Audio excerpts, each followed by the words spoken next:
bangun nih harus cepat bangunnya, jangan lupa sarapan ya. Iya, Bu. Apa yang belum sarapan nanti jam istirahat jangan lupa makan ya. Iya, Bu. Baik, sebelum kita mulai pembelajaran ada baiknya kita berdoa terlebih dahulu ya sesuai dengan kepercayaan dan agama masing-masing. Baik, berdoa dimulai. Berdoa selesai. Oke, ini sebelum kita masuk ke pembelajaran hari ini, Ibu mau ajak kalian nih buat berpikir terlebih dahulu ya. Ini kan masih pagi nih, ini pada masih fresh.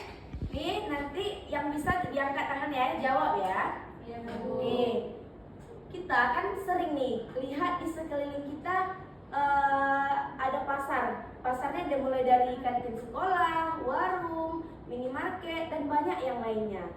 Nah, kalian yang menurut kalian pasar itu apa sih? Coba yang bisa angkat tangannya. Saya, Bu. Oke, Sally, apa itu pasar? Tempat jual beli, Bu. Wah, bagus Sally. Coba ada yang lain nggak yang mau jawab?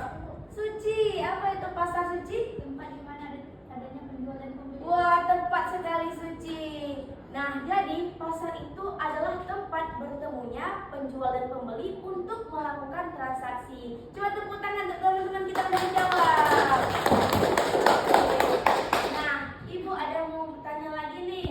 Kalian di sini lebih suka belanja di pasar tradisional seperti misal pasar Aceh atau di mall seperti Suzuya? Dia ngomong Saya, Bu. Oke, Nadila. Kalau saya kan, Bu, saya lebih suka di pasar Aceh aja, Bu, daripada Suzuya. Kenapa tuh suka di pasar Aceh?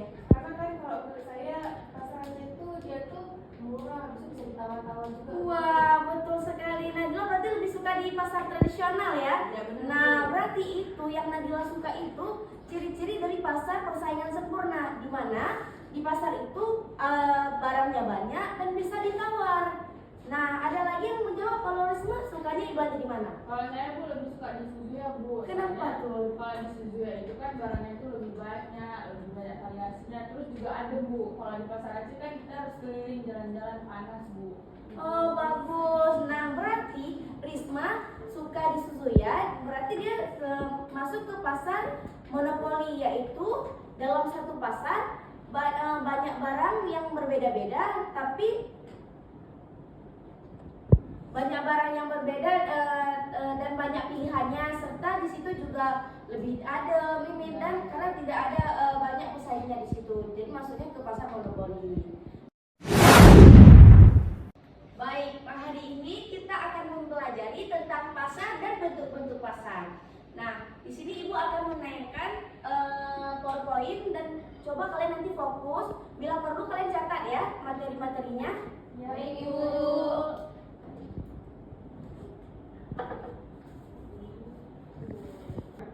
Nah, coba lihat di sini. Yang pertama, pasar merupakan fondasi utama dalam ilmu ekonomi di mana ada interaksi antara penjual dan pembeli untuk dinamika perekonomian. Nah, pasar secara sederhana diikuti bentuk-bentuk utamanya yaitu persaingan sempurna, monopoli, oligopoli, dan pasar monopolistik. Nah, selanjutnya ada pengertian pasar. Pasar adalah proses interaksi antara penjual dan pembeli untuk mencapai kesepakatan mengenai harga dan jumlah barang atau jasa yang diperdagangkan. Nah, pasar nggak hanya terbatas pada lokasi fisik saja. Ia ada di mana saja. Setiap ada transaksi jual beli terjadi, baik secara tradisional maupun secara digital. Nah,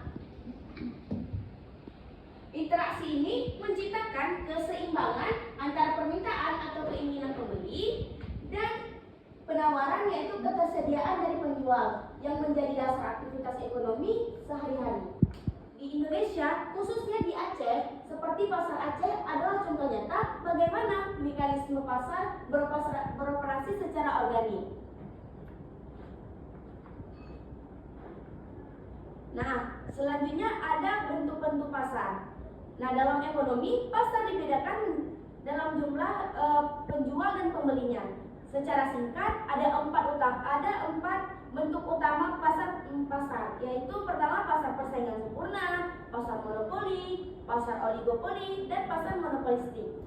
Setiap bentuk memiliki ciri yang khas mempengaruhi penentuan harga, perilaku pasar. Pemahaman ini untuk menganalisis bagaimana pasar berfungsi di Indonesia dari sektor pertanian hingga ke telekomunikasi. Nah, mari kita bahas satu persatu. Oke, ini jangan lupa dicatat ya, nanti ada tugas kelompok nih. Baik. Oke. Nah, yang pertama ada pasar persaingan sempurna. Nah, pasar persaingan sempurna di mana terdapat sangat banyak penjual dan pembeli, sehingga tidak ada satupun pihak yang dapat memengaruhi harga. Harga terbentuk murni dari interaksi permintaan dan penawaran yang menciptakan efisiensi maksimal di pasar. Nah, ciri-cirinya gimana, Bu? Nah, di situ ada barang atau jasa yang ditawarkan bersifat seragam, bebas masuk dan keluar pasar, dan informasi sempurna tersedia bagi semua pihak. Gak ada iklan diperlukan karena produknya identik.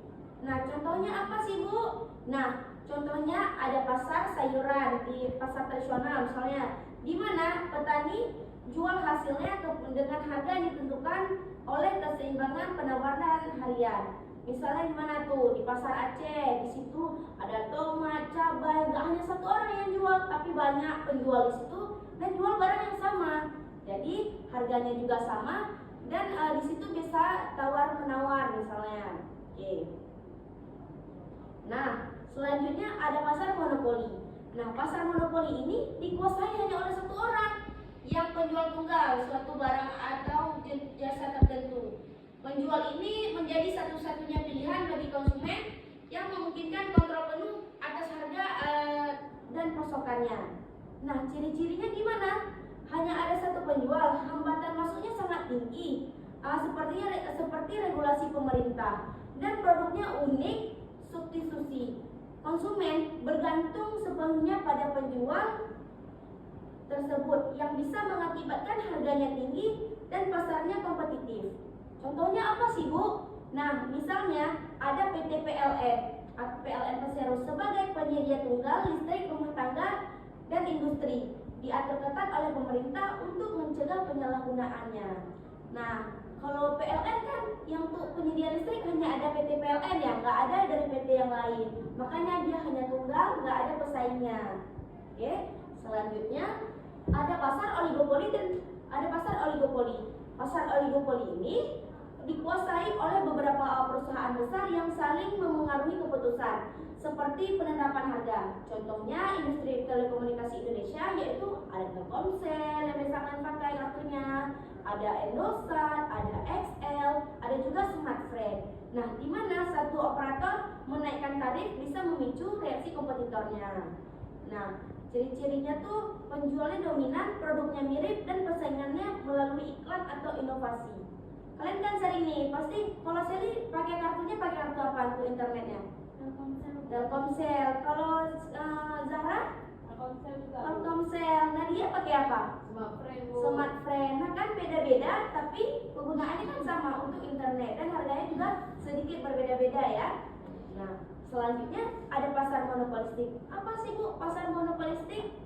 Nah, pasar monopolistik ini banyak penjual yang menawarkan produk sejenis tetapi berbeda. Contohnya apa tuh? Misalnya kedai kopi seperti Starbucks, kopi kenangan, warung kopi biasa yang rasanya unik, suasananya beda dan brandingnya juga beda.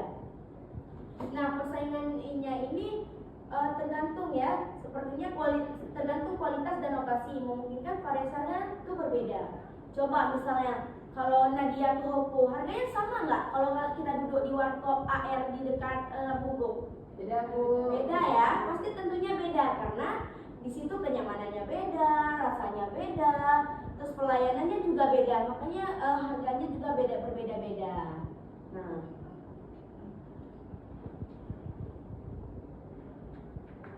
Nah, kita dapat mengambil kesimpulan dari 4 bentuk pasar tadi. Nah, bentuk pasar memengaruhi efisiensi harga dan pilihan konsumen di Indonesia. Di pasar tradisional yang kompetitif hingga monopoli efisiensi seperti listrik, setiap struktur punya perannya sendiri sebagai pelajar. Nah, kita sebagai pelajar ekonomi, kita harus pahami untuk mengintervensi kebijakan pemerintah dan berpartisipasi dalam perekonomian.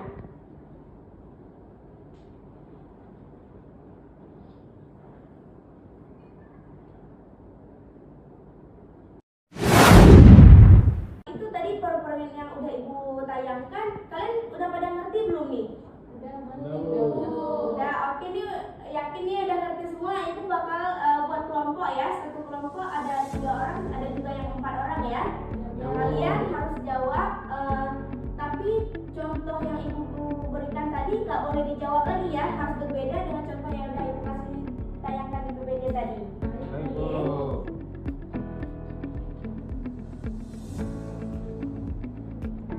Jadi kelompoknya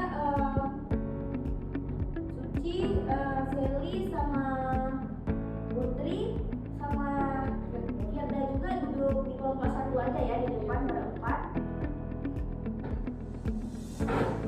Oke. Nadia, Zahra sama Fitri duduk satu kelompok ya. Di sini aja boleh. Jaki juga kelompok ini ya, kelompok sama Zahra Nadia ya. Oh, Nadila duduk di kelompok 2 ya. Risma, Novita, Zaki sama Devi duduk satu kelompok ya.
Oke, tolong dikerjakan sebaik mungkin ya. Nanti siapa yang paling menarik nih, ini dapat nilainya juga beda-beda nih. Siapa yang paling semangat, yang cepat siap, ini dapatnya nilainya bakal beda nih.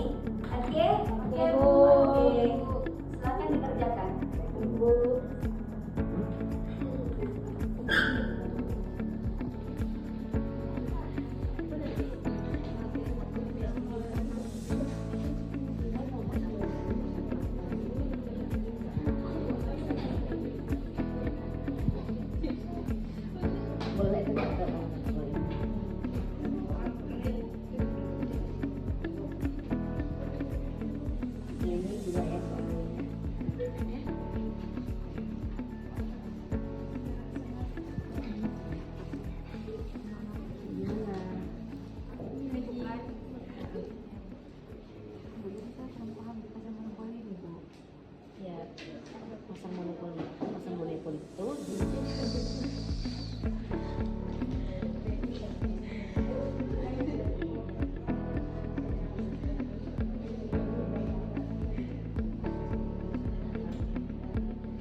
kelompok 2 mau maju duluan. Oke, Ya. silakan kelompok 2.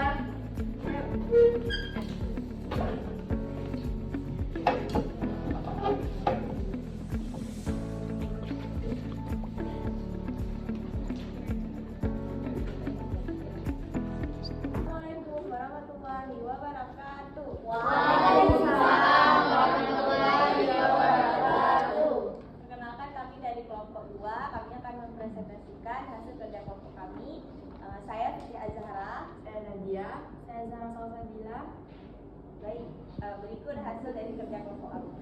Nah, tadi kan Ibu kasih soal nih buat kami. Jelaskan secara singkat apa itu pasar monopoli dan berikan contohnya. Nah, saya mau menjelaskan sedikit. Pasar monopoli itu adalah pasar yang hanya dikuasai oleh satu penjual saja tanpa pesaing. Nah, perusahaan ini dia bebas menentukan harga karena konsumennya itu tidak punya pilihan lain. Contohnya nih, misalnya hanya ada satu-satunya perusahaan yang mengoperasikan kereta api di Indonesia. Nah, jika kita menggunakan jasanya jadi kita kan memang harus menggunakan jasanya naik kereta api. Misalnya nih di Aceh kan kita belum ada kereta api, jadi kita kan belum bisa naik ke kereta api. Tapi kalau di Jakarta atau di Yogyakarta itu udah ada kereta api, jadi kita nggak ada pilihan lain untuk naik kereta api di tempat lain gitu. Nah, Contoh lain dari pasar monopoli yaitu perusahaan gas negara atau PGN hanya satu perusahaan yang menyalurkan gas alam untuk rumah tangga dan industri di banyak daerah. baik, sekian dari kelompok kami. Assalamualaikum warahmatullahi wabarakatuh. Waalaikumsalam warahmatullahi wabarakatuh. Wah, bagus sekali kelompok 2. Oke, nah jawaban mereka sangat bagus banget ya, keren sekali. Mereka ini udah memahami tentang monopoli. Nah, sekarang siapa yang mau maju lagi? Kami. Kelompok 3, silakan maju ke depan.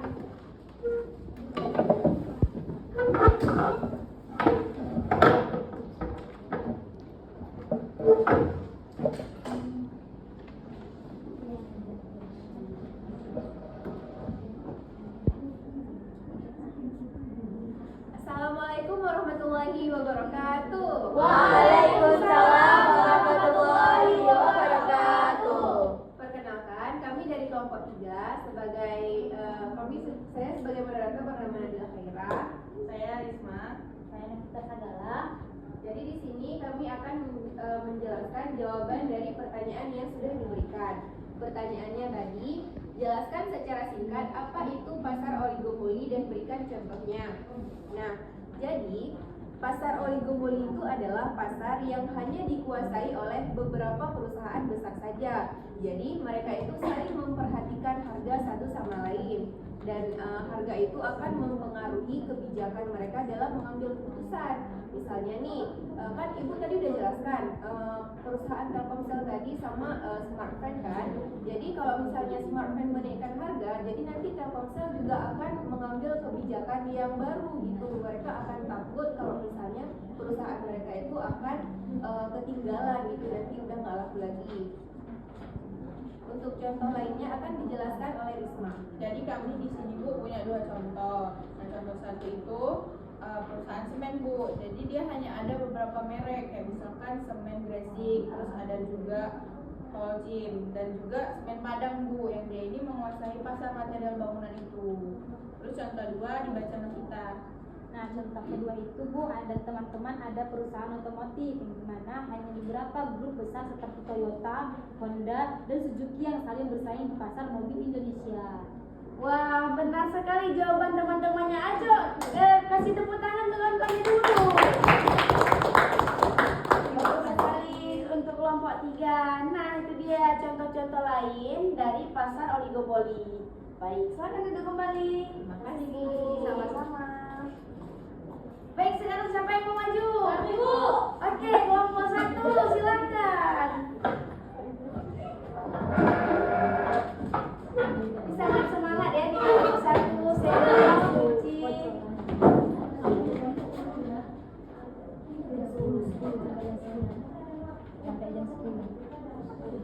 Assalamualaikum warahmatullahi wabarakatuh. Waalaikumsalam warahmatullahi wabarakatuh. Baik, kami dari kelompok 1 yang beranggotakan saya Selvi Janita,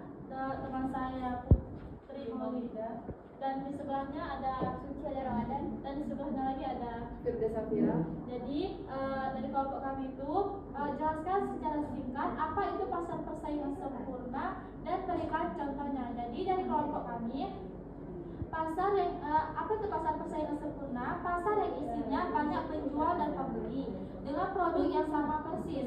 Harganya terbentuk secara alami karena permintaan dan penawaran. Tidak ada yang mempengaruhi harga. Baik, contohnya akan dijelaskan oleh teman saya Putri Maulida. Jadi contohnya pasar ikan tradisional, semua pedagang menjual ikan kembung dengan kualitas sama. Harga di semua lapak hampir sama karena tergantung hasil tangkapan hari itu. Contoh kedua, lanjutkan langsung. Baik, contoh yang kedua adalah pasar buah. Harga jeruk atau apel akan sama di semua pedagang karena buahnya sama segar dan sama kualitasnya. Untuk yang contoh yang ketiga ada pasar komoditi. Semua pedagang menjual bahan mentah seperti minyak, gas, dan batu bara. Itu saja.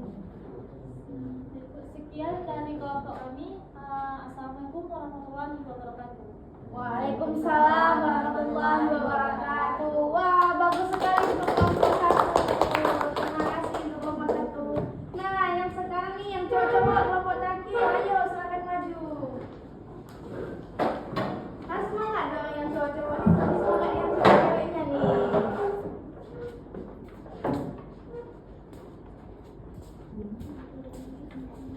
Baik, silakan. Baik, assalamualaikum warahmatullahi wabarakatuh. Waalaikumsalam warahmatullahi wabarakatuh. Di sini kami akan menjelaskan tentang pasar monopolistik, di mana saya sendiri dari Unas. Saya Dipik di mana? Pengertian dari pasar monopolistik akan dijelaskan oleh Bang Dipik.